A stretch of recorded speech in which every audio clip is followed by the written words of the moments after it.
Bien évidemment, cet enfant, il va pas forcément être d'accord.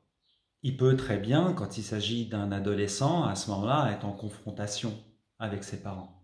Et du coup, on lui demande de venir là, les parents l'emmènent, et les trois quarts du temps, quand il s'installe en cabinet, vous allez constater que c'est plus le parent qui a besoin de parler. Et c'est lui qui va exprimer, on avait dit que ceci, on avait dit que cela, on était d'accord que. Mais le on, en fait, c'est souvent lui. Parce qu'en thérapie, quand vous vous dites, mais c'est qui on? Et très souvent, en fait, l'enfant écoute. Ou des fois, n'est pas forcément d'accord. Ou il acquiesce. Mais il acquiesce pas forcément pour dire qu'il est d'accord, simplement parce que oui, oui, il obéit aux règles de famille. Il a peut-être pas forcément envie que ça change. Et peut-être qu'inconsciemment ou consciemment, ce désagrément lui permet d'exister à travers ce dysfonctionnement.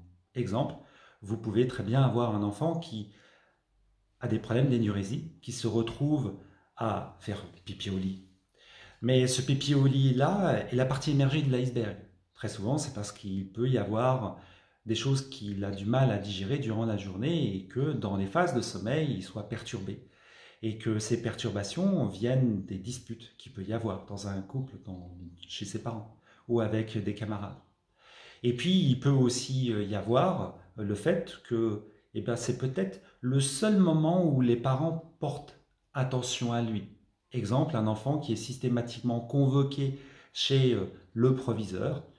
Peut-être le seul moment où, lorsque les parents sont débordés par leur travail, sont obligés de quitter leur travail pour pouvoir s'occuper de leur enfant. Et c'est un désagrément, mais en même temps, il y a aussi un bénéfice à cette situation.